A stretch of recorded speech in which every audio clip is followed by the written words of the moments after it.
New புக்கில் இயல் 1 கவிதை பிழை யுகத்தின் பாடல்.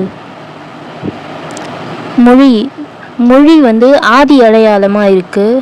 நம்மளோட பண்பாட்டு பரிணாம வளர்ச்சியை அடிப்படையாக கொண்டு உருவாயிருக்கு. நம்மளோட பண்பாடுகள் பரிணாம வளர்ச்சியை அடிப்படையாக கொண்டு உருவாயிருக்கு.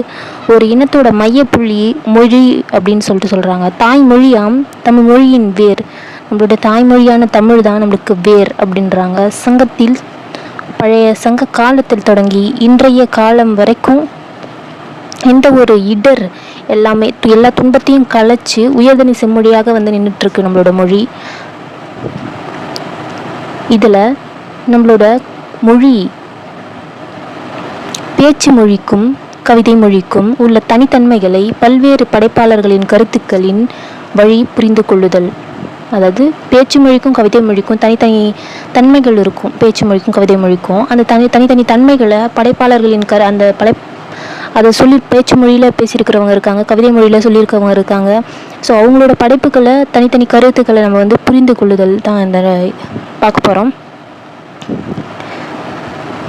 என் நம்மை உற்றி எடுத்த நெற்றிமண் அழகே, வழி வழி நினதடி தொழுதவர் உழுதவர் விதைத்தவர்.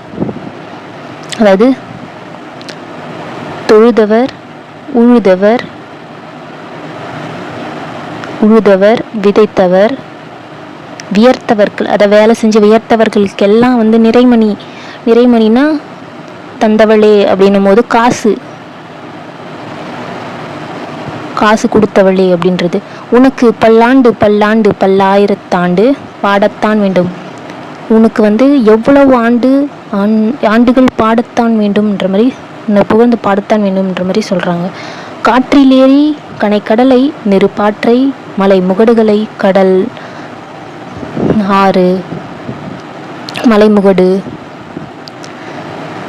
செல்லுமோர் பாடலை கபாடபுரங்களை காவு கொண்ட பின்னும் காலத்தால் சாகாத கனிமங்களின் உரமெல்லாம் சேர பாடத்தான் வேண்டும். அதாவது காற்றிலேறி கனைக்கடலை நெருப்பாற்றை மலை முகடுகளை எல்லாம் கடந்து செல்லுமோர் பாடலை கபாடபுரங்களை காவு கொண்டு பின்னும் காலத்தால் சாகாத கனிமங்களின் உரமெல்லாம் சேர பாடத்தான் வேண்டும். அதாவது பழமையான கனிமங்கள் இருக்கும்ல, நம்ம கடலில் நெருப்பாற்றில் காற்றில் மலை முகடுகளில் இருக்கக்கூடிய அந்த கனிமங்கள் உரமெல்லாம் சேர பாடத்தான் வேண்டும்ன்றாங்க. அது உரமாக மாறும் வரை அந்த காலத்தால் சாகாத அந்த கனிமங்கள் உரமெல்லாம் சேர பாடத்தான் வேண்டும்ன்ற மாதிரி சொல்லியிருக்காங்க. ஏடு தொடக்கி வைத்து என் நம்மை, ஏடுனா இது சரஸ்வதி தேவி. ஸோ கல்வியின் தெய்வம். ஏடுனா அந்த பேப்பர். ஏடு தொடக்கி வைத்த என் நம்மை மண்ணிலே தீட்டி எழுதுவித்த மண்ணிலே, அப்போல்லாம் மண்ணில் தான் எழுதுவாங்க. மண்ணிலே எழுதுவித்து விரல் முனையை தீயிலே தோய்த்து திசைகளின் சுவரெல்லாம் எழுதத்தான் வேண்டும். அப்போ மண்ணில் தான் எழுதுகிற மாதிரி இருக்கும். அதுக்கு பிறகு தான் ஏடுகளில் எழுத ஆரம்பித்தாங்க. புது ஏடுகள் கண்டுபிடிச்சி மைகளை வச்சு எழுத ஆரம்பித்தாங்க. அதுக்கப்புறம் பென்னு, அதுக்கப்புறமா தான் பென்லாம் வர ஆரம்பிச்சிது.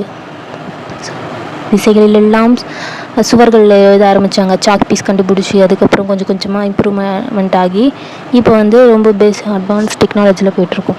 ஸோ திசைகளின் சுவரெல்லாம் எழுதத்தான் வேண்டும் எழுகின்ற யுகத்தினோர் பாடலை வில்வரத்தினம்ன்றாங்க பாடலை எழுதியிருக்காங்க.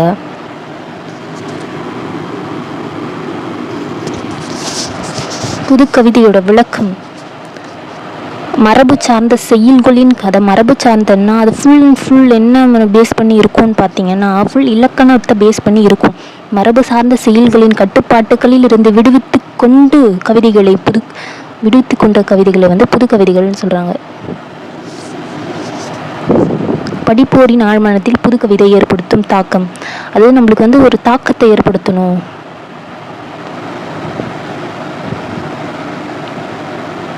புது கவிதை அப்படின்றது ஒரு தாக்கத்தை நம்மளுக்கு ஏற்படுத்தணும். அதுதான் முதன்மையானது. படிப்போரின் சிந்தனைக்கு எப்படி இருக்குன்னா விரிவடையும் பன்முகத்தன்மை கொண்டதாக இருக்கணும்.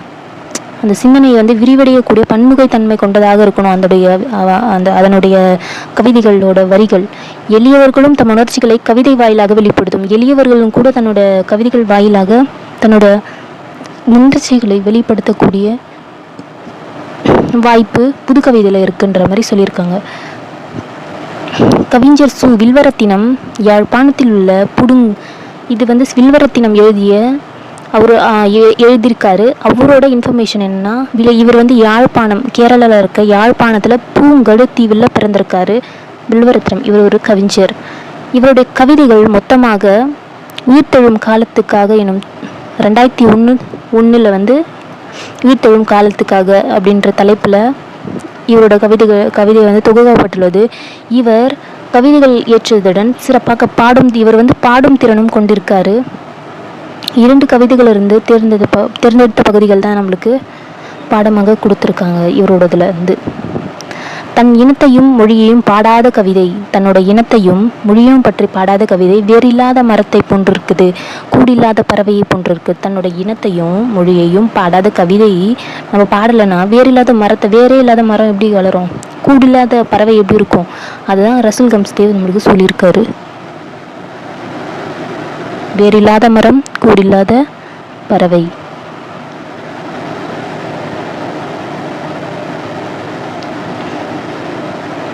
என் உயிர்ப்பு எதை கொடுத்துருக்காங்க. என் புன்னகையை விட மொழிபெயர்க்க முடியாத அந்நிய தேசத்தில் எனக்கு நானே அகதியானேன். என் புன்னகையை கூட மொழிபெயர்க்க முடியாத அந்நிய தேசத்தில் எனக்கு நானே அகதியானேன். உணர்வுகளை சொல்ல முடியாமலும் உதற முடியாமலும் குரலற்று கிடந்தேன். என் காயத்தை வருடி சென்றது மின்னலென கடந்த தாய்மொழியின் அமுதிசை துள்ளி உயிர் தெழுந்தன. பரவச வெளியில் நானும் ஒரு பறவையானேன். என் காயத்தை வருடி சென்றது மின்னலென கடந்த தாய்மொழியின் அந்த தாய்மொழியோட நான் தனிமையை உணர்ந்தேன். நான் ஒரு பெரிய அந்நிய தேசத்தில் இருக்கும்போது நான் ஒரு புன்னகையை கூட என்னால் மொழிபெயர்க்க முடியாத அந்த நிலையில் நான் ஒரு அகதியாக இருந்திருக்காங்க. இந்த அந்நிய தேசத்தில் என்னோட உணர்வுகளை என்னால் சொல்லவும் முடியாமலும் குரலற்றும் நான் சொல்ல முடியாமல் இருந்தேன் நான். அதனால அந்த தாய்மொழியாக அந்த அமுதிசனை நான் படிக்கும்போது எனக்கு துள்ளி உயிர் தெழுந்தேன். நானும் ஒரு பரவச வெளியில் ஒரு பறவையானேன். நான் ஒரு பறவை எப்படி அந்தளவுக்கு சந்தோஷமாக பறக்குதோ அந்தளவுக்கு நான் சந்தோஷமாக ஆனேன் அப்படின்ற மாதிரி சொல்லியிருக்காங்க. இந்த லெசன் முடிஞ்சிச்சு. உங்களுக்கு இந்த வீடியோ பிடிச்சிருந்து லைக் பண்ணுங்கள், ஷேர் பண்ணுங்கள், கமெண்ட் பண்ணுங்கள், சப்ஸ்கிரைப் பண்ணுங்கள். தேங்க்யூ ஃபார் வாட்சிங்.